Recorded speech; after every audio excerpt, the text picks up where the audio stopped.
हिंदुहृदय सम्राट स्वच्छ सुंदर एस.टी. बस स्थानक उपक्रमाअंतर्गत पाहिलं तर 193 एस.टी. बस स्थानकाचा कायापालट होताना आपल्याला पाहायला मिळणार आहे।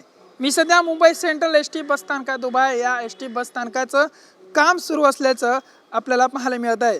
हिंदुहृदय सम्राट स्वच्छ सुंदर बस स्थानक उपक्रमाचा एक भाग म्हणून 100 कोटी रुपये सुशोभीकरणासाठी समर्पित केले आहेत, तर उर्वरित 500 कोटी रुपये राज्य परिवहन एस.टी. बस डेपो आणि प्रमुख बस स्थानकांमध्ये रस्ते काँक्रिटीकरणासाठी वापरण्यात येणार आहे। सार्वजनिक वाहतूक वाढवण्याच्या दृष्टीने महत्त्वपूर्ण पाऊल महाराष्ट्र राज्य मार्ग परिवहन महामंडळ MSRTC ने महाराष्ट्र औद्योगिक विकास सोबत समझ करारावर स्वाक्षरी देखील केली आहे। कॉर्पोरेशन MIDC राज्यभरातील 193 बस स्थानकांचे नूतनीकरण करणार आहे।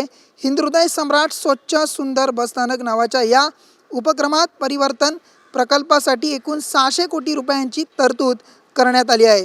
सध्या MSRTCच्या सुमारे 15,000 बसेसमधून दररोज 55 लाख प्रवासी प्रवास करत आहे।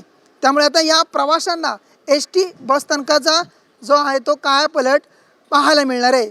त्याचे काम देखील सध्या सुरू असल्याचं आपल्याला पाहायला मिळत आहे। कॅमेरासन योगेश गुरुसह अविनाश माने, TV9 मराठी, मुंबई।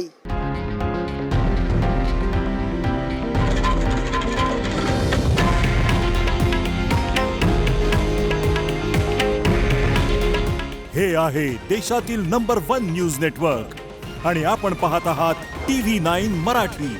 काळजी तुमची, हित महाराष्ट्राचं।